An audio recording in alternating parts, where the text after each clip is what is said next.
This episode is brought to you by Wintrust. When you open a total access checking account with Wintrust, you begin a relationship with a bank that truly cares about you and your needs. With no monthly minimum balance requirement or maintenance fees, a total access checking account from Wintrust is one of the most accessible and convenient checking accounts out there. All you need is $100 to open an account and gain access to free ATMs nationwide and great online banking tools like cardless cash withdrawal, mobile bank deposit, and more. Join our family today to see what community banking is all about by visiting wintrust.com/together. Member FDIC. Hello, and welcome to Resistance, Resilience, and Hope, Holocaust Survivor Stories, a podcast co-production of Illinois Holocaust Museum and Education Center and Chicago's Studio C. The mission of Illinois Holocaust Museum and Education Center is expressed in its founding principle: remember the past, transform the future. The museum is dedicated to preserving the legacy of the Holocaust by honoring the memories of those who were lost and by teaching universal lessons that combat hatred, prejudice, and indifference. The museum fulfills its mission through the exhibition, preservation, and interpretation of its collections, and through education programs and initiatives like this podcast that foster the promotion of human rights and the elimination of genocide. On this episode, we hear from Ernie Heimann. Ernie Heimann was born in 1929 in Mainz, Germany, 30 miles west of Frankfurt. During Kristallnacht, November 9th and 10th, 1938, Ernie's school and synagogue were destroyed. In the aftermath of these events, his parents knew that they had to get Ernie out of Germany. Days later, the British Parliament passed a bill that would allow the temporary admission of 10,000 unaccompanied Jewish children into the United Kingdom. His aunt was in England visiting friends at the time, and she made provisions for Ernie to come to England. On his 10th birthday, he learned that in 1 week he would leave for England to live with a family in a suburb of London. Before Kristallnacht, Ernie had been asking for a 26-inch bike, but he says that with all the events that occurred, a 26-inch bike became not so important, and that nothing greater could have happened on his 10th birthday than the gift of leaving Germany. It was February 1st, 1939, exactly 7 months before the start of World War II, when he departed for England on the Kindertransport. I tell you, it's kind of surreal because all of this had been prepared. In other words, this wasn't a last-minute deal. This was all planned out ahead of time.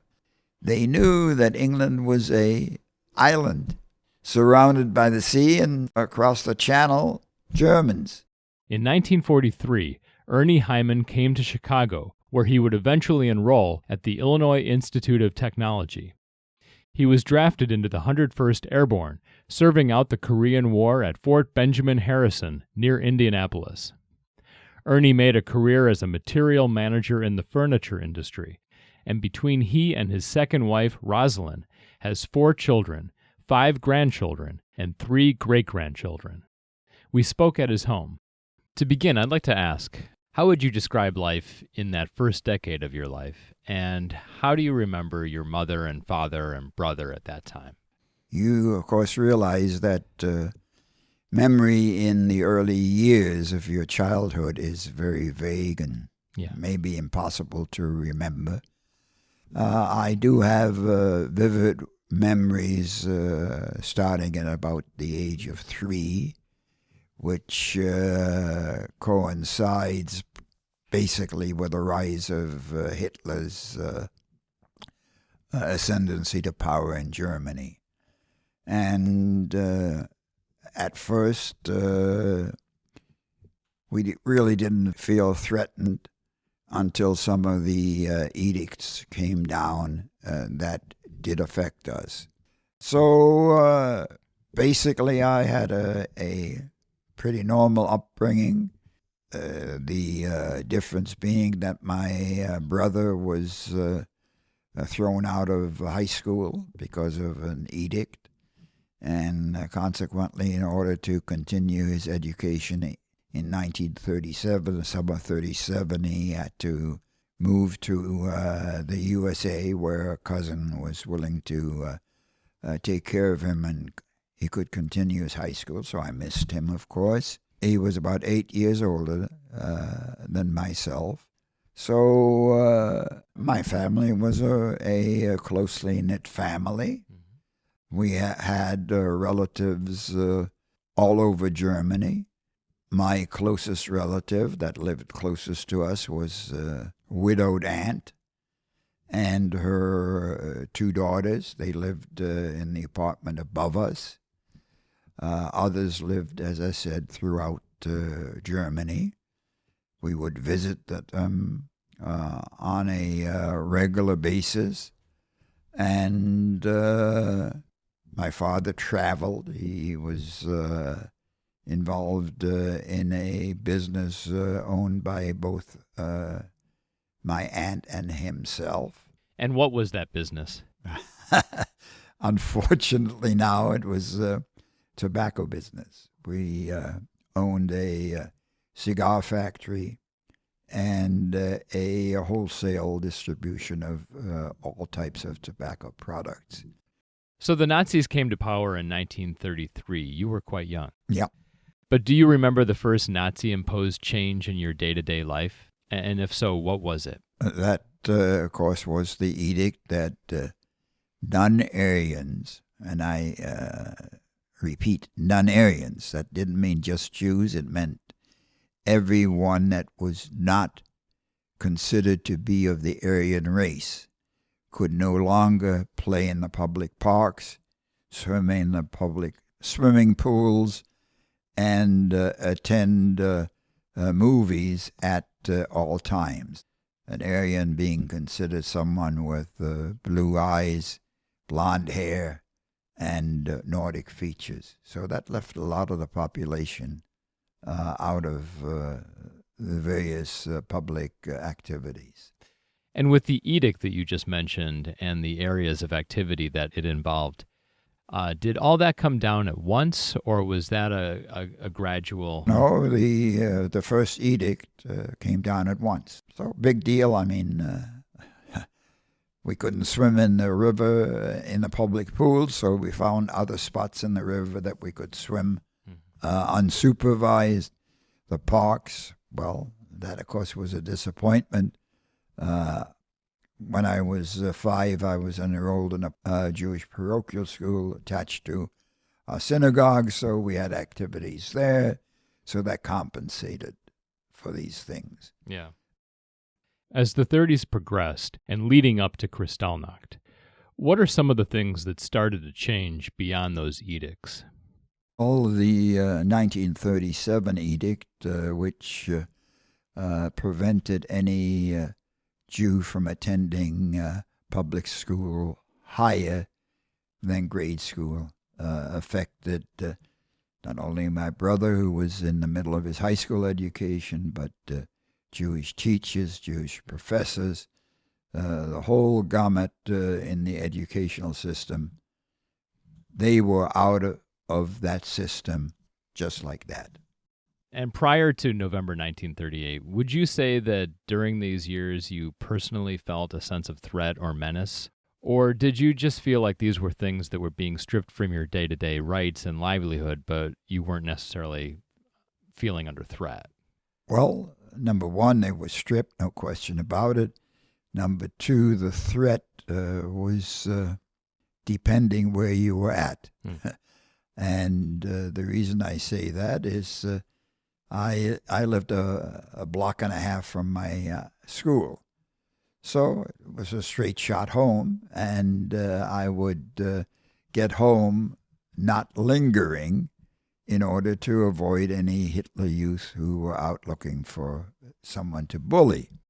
And was that a common part of everyday life? Yeah, so you like here in the United States, you you try to stay out of areas where you know there's trouble. So it was likewise there. My brother, of course, wasn't as lucky. He went to high school. He was in the midst of the entire population, and he couldn't avoid Hitler Youth. He would come home sometimes with a black eye, a bloody nose, and yes, even once with a broken arm. But, again, you had to know where you could go and where you couldn't go. And you adapted to it. Above all, the most interesting aspect in looking back over all of this was my father's complete feeling that nothing would ever happen to he and his family. Why? Because he was a World War I veteran. My father had volunteered for the German army during World War I. He served as an infantry soldier in the front lines. He was awarded the Iron Cross, which is one of the higher decorations. And he said, look, he says, Hitler's Hitler, but my fellow veterans would never allow anything to happen to one of their veterans, especially not to one with an Iron Cross. So he made things sound pretty easy for us, so we didn't worry too much. So in November of 1938, Kristallnacht occurred. You recall not knowing that it was happening, that you had breakfast that morning of November 10th and were leaving the house for school, and you were astounded to see the street your family lived on full of people and shattered glass and such. Can you tell me more about that morning? Well, number one, the street that we lived in was a residential street. Normally no traffic. I would go to school and probably not see more than one or two people. So when the street was all full, this was astounding to me. Yeah. And I ran down there and I asked what's going on, and they said, don't you know, the synagogue is on fire. Well, at that time I was 9.5 years old, and I was devastated. I ran back into the house. My father was away on a business trip, so my mother was the only one there. She quickly put on her coat, and the two of us walked down, and yes, indeed, the synagogue and my attached parochial school was on fire. The firemen were there. They had their hoses out, but they were doing nothing to attempt to put out the flames. They were there, we found out later on, strictly to protect the neighboring property from catching fire.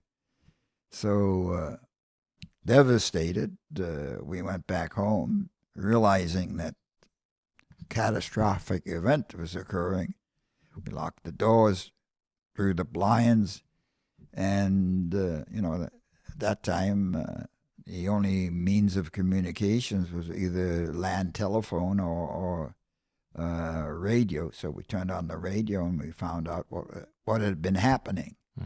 Now, luckily enough, the area surrounding my residence had not suffered too much damage. The corner store was damaged, but we didn't even see that because I was in the opposite direction.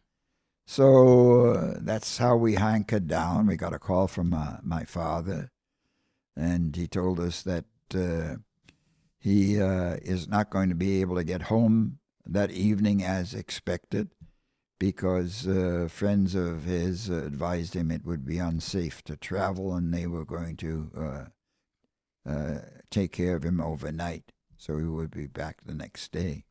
So that's what happened until there was a knock on the door at about 8 o'clock, and we had to decide whether to open or not to open. We decided, well, we might as well face the music and open the door, because whoever wanted to get in would get in one way or the other. On the doorstep was my father's youngest brother with a little suitcase, and he asked us to please let him in, and which of course we did, and we were very happy to have a man in the house. He told us his tale of woe. He lived in a small town near Nuremberg, and he had been advised that that morning by friends of his, they tipped him off that the Gestapo was coming around, picking up all Jewish males over 16 and shipping them off to a concentration camp. So he decided he was going to try to get to us. And of course, the next day my father came home, and visibly he was a completely broken man, because he had seen what had happened to other Jewish veterans with their iron crosses, how they were dragged through the streets, made to scrub the gutters, and shipped off to concentration camp. And he realized that his contention was completely fallacious. And that's when he started to try to get us out of Germany. So a week after Kristallnacht, the English Parliament passed a law that would allow 10,000 unaccompanied children ages 2 to 16 to enter the country. Provisos had to be met, though. Basically, the most important one was that the child had to have a place to live. And the second important one was that someone in England had to guarantee the English government that that child would not become a ward of the state. Yeah. So, basically those were quite reasonable compared to all of the other hurdles that would have to be overcome to get into some other countries. And your transport out didn't happen until, I believe, February of the following year. Is that right? February the 1st. And actually, again, there I was very fortunate. I had a maiden aunt who had been visiting English non-Jewish friends during the period of the Kristallnacht. And she very wisely decided that irrespective of the fact that she had a condo and a car and all of her belongings in Berlin, she wasn't coming back to Germany. So she stayed on in England, and she was instrumental in getting these English friends to put up the bond. And my aunt was instrumental in beating the bushes to find an English family that would act and accept me as a boarder. So it came together pretty quickly for you, but it had to, because at that point you were potentially under mortal threat. Well, I don't think we were under mortal threat. And the interesting thing, which of course most people don't realize, is that the Germans, the Nazis, were not preventing anybody from leaving Germany. They were encouraging it. They were encouraging by all means, but not by mortal threat. They would even allow people who were in concentration camps to leave Germany as long as two things were met. Number one, they had a place to go to, and number two, that they would leave all of their wealth behind. But I think anybody that was in Germany at that time was more than willing to do that. Problem was there was no place to go. There were no countries that were willing to accept people. So you were accompanied to the train station by your parents? Yes, as were all the other children. And none of those children were classmates of yours from school? No, it was surprising to me, but a lot of the children in my school had already left because their parents were more wise than my father and had applied for visas and quotas ahead of time. They had applied for visas when Hitler came into power, and some of them even before then. So you would have been 10 years old at this time. My birthday was a week prior to my departure. And at that time, you were right in the middle of the age range that was being permitted to leave. But were you surrounded by a real mix of ages? I don't really remember exactly. I think it was primarily kids from maybe 6 years old and up. Yeah. I don't remember any 2-year-old or 3-year-old. You'd ask if I'd felt threatened from the time of Kristallnacht to time that I left. And you have to understand that I had no school. The school was burnt down. However, the Jewish community attempted to quickly remedy that, and eventually they did obtain a building, which they converted to a school, but it didn't take effect until just about before I left. In the meantime, in order to prepare me for any kind of a venture that I would be going on, my parents enrolled me in a private English lesson. So that's what kept me busy between Kristallnacht and the time that I left.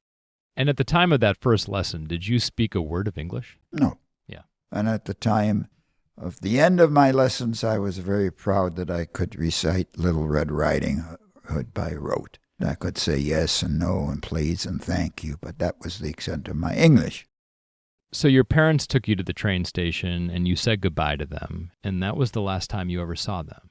Yeah, and they promised me that they would make every attempt to follow me to England, and that in the meantime I should be in good care because my aunt was there.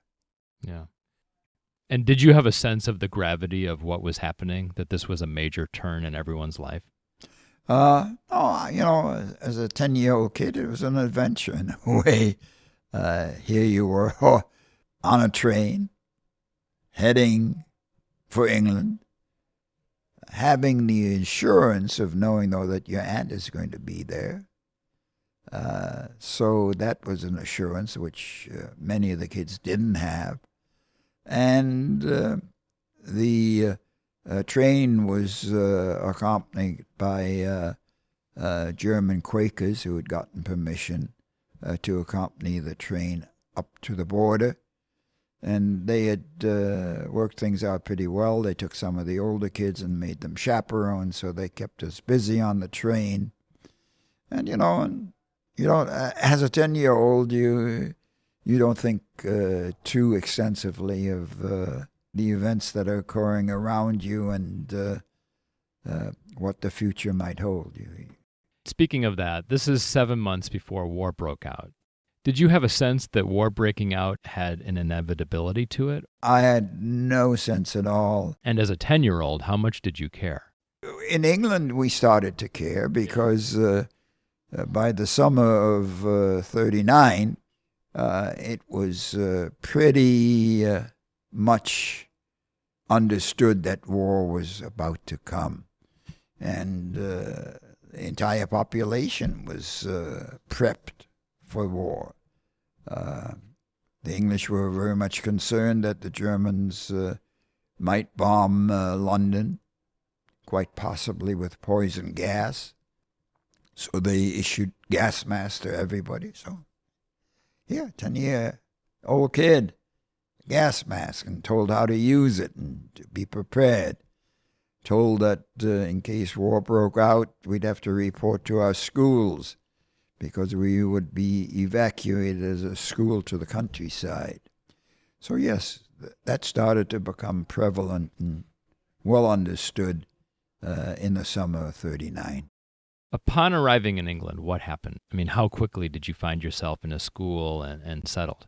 I arrived in England, and my aunt met me. We went to the appropriate authorities, got myself registered. She took me over to the English family that would take care of me.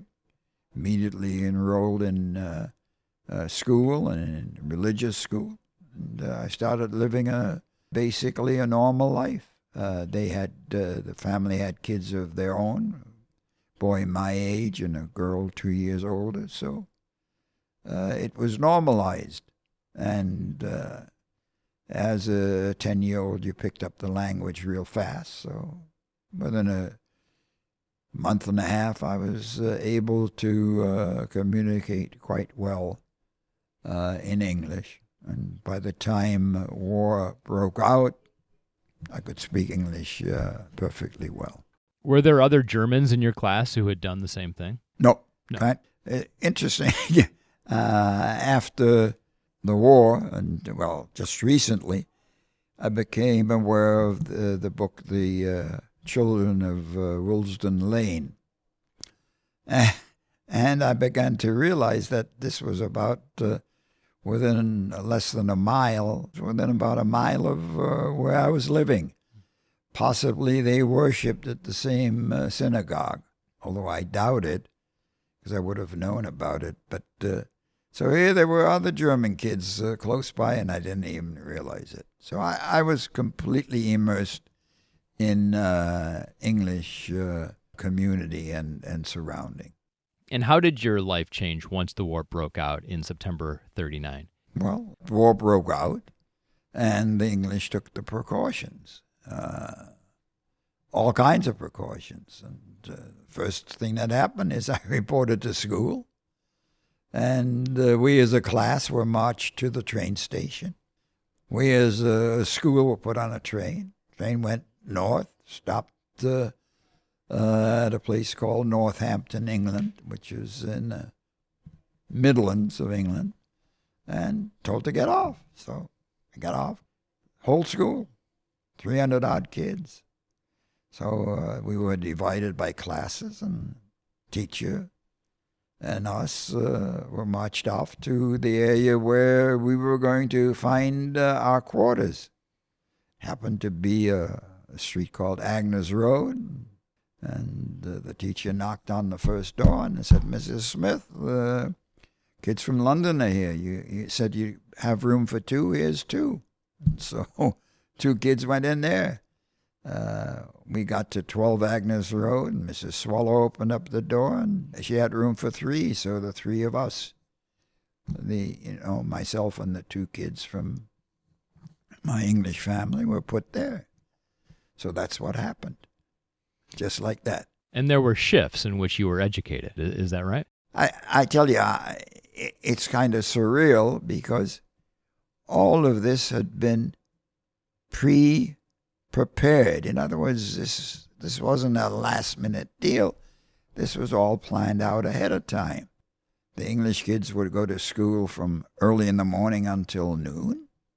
And we would go to school from noon until late in the afternoon. And to be fair, that was switched around every month. The English kids were prepared. They knew that their back was up against the wall. They knew that England was an island surrounded by the sea, and with across the channel, Germans. Of course, the Germans weren't in Holland and Belgium, but they were close enough. The distance between Germany and England was very short. And they knew that they were likely to get air raids, which they, of course, did. They knew that they were likely to get invaded, which, of course, fortunately, it never happened. But they had made all kinds of precautions, which, in retrospect, are very interesting. And historically, I think, very worthwhile remembering. They took down all the street signs, the directional signs on the roads, thinking that, that'd make it harder for the Germans if they invaded to know their location and where to go. They took all empty fields, put up telephone poles to prevent the landing of gliders, which they were afraid of. They had barrage balloons, which were balloons that were up in the air with steel cables to prevent the dive bombers. They organized the Home Guard, which was also very interesting because all able-bodied men were already in the army. So who was going to defend the countryside if Germans managed to land? So the Home Guards were basically World War I veterans, elderly, and real young kids. And they took the Boy Scouts, which I was part of, and a German enemy alien, which I was. And they made us part of the Home Guard. And we were, with our bicycles, we were going to be the runners between the various locations of the Home Guard, because they had very few field telephones. So it was surreal. Was there anything of a surreal quality to this sudden change where you were a German, you had lived in Germany your whole life, and now you're geographically on the other side of this conflict, and for good reason, but was there an adjustment for you to make? No. There was no question of fact that I wasn't a German any longer.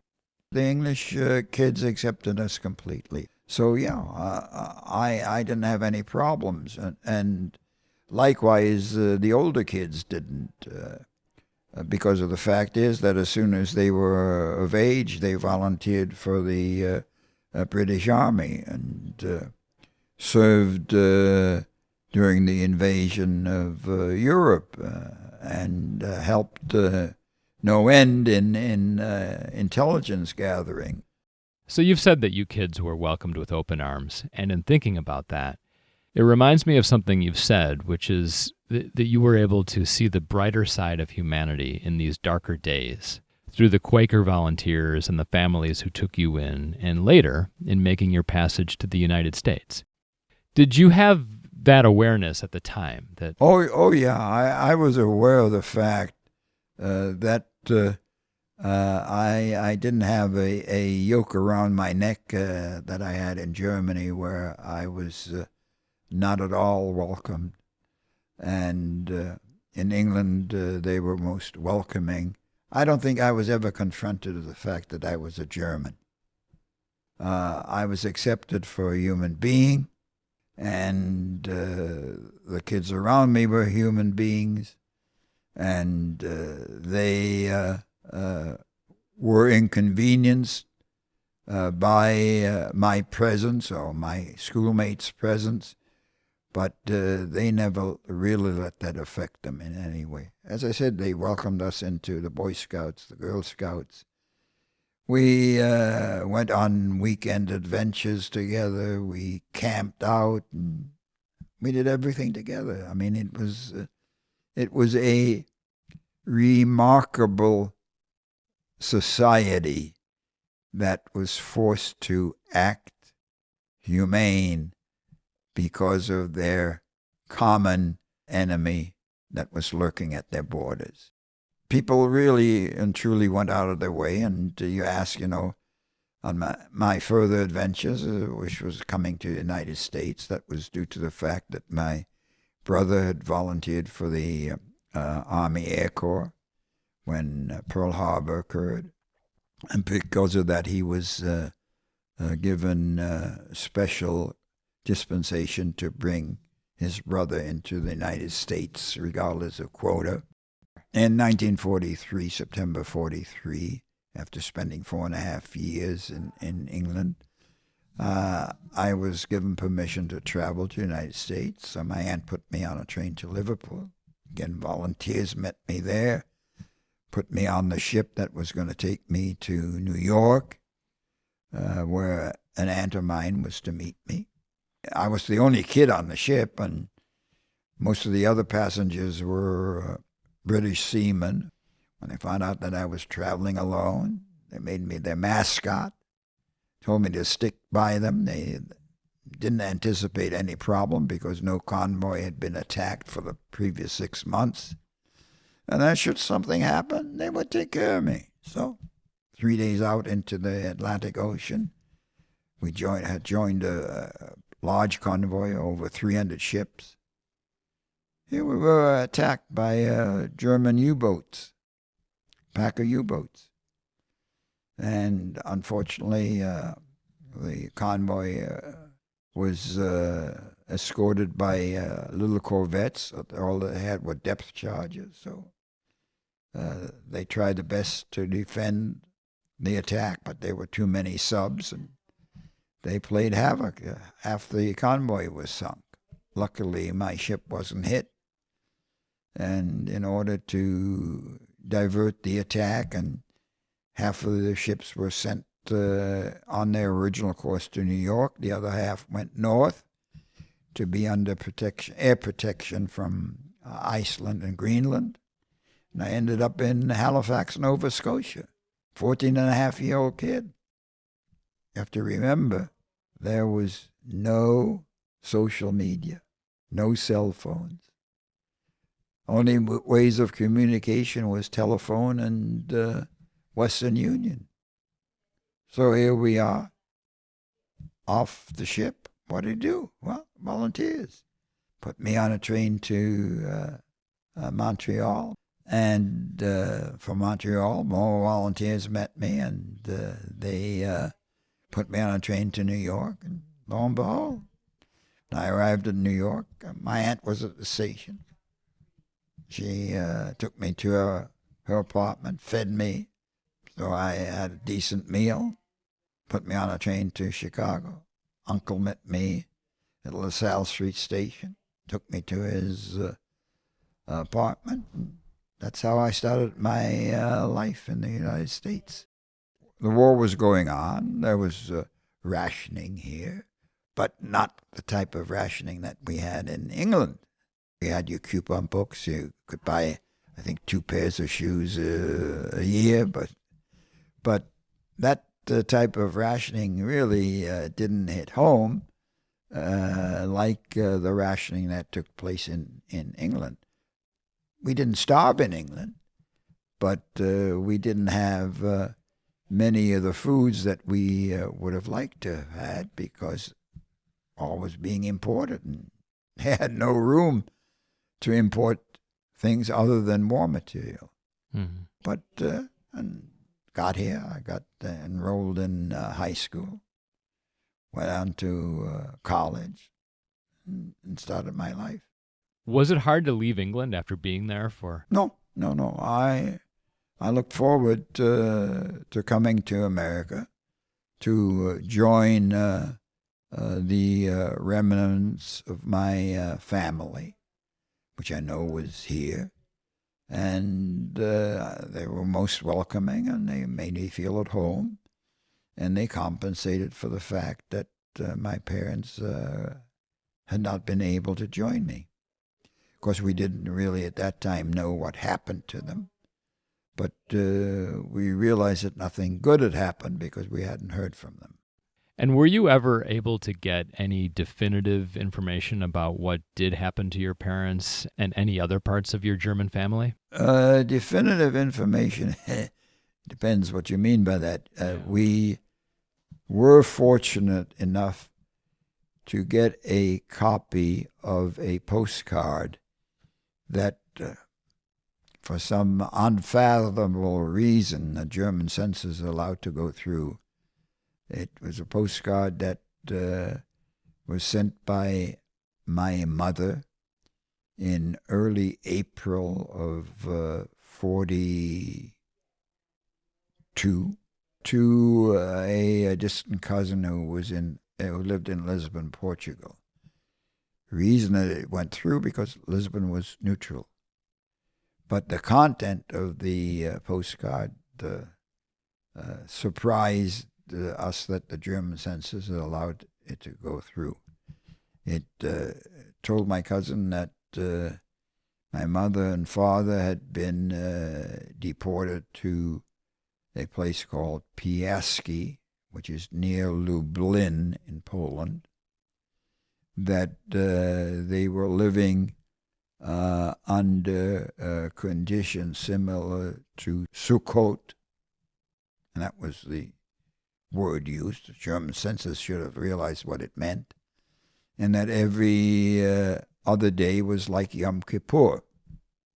Again, the German census should have known what that meant.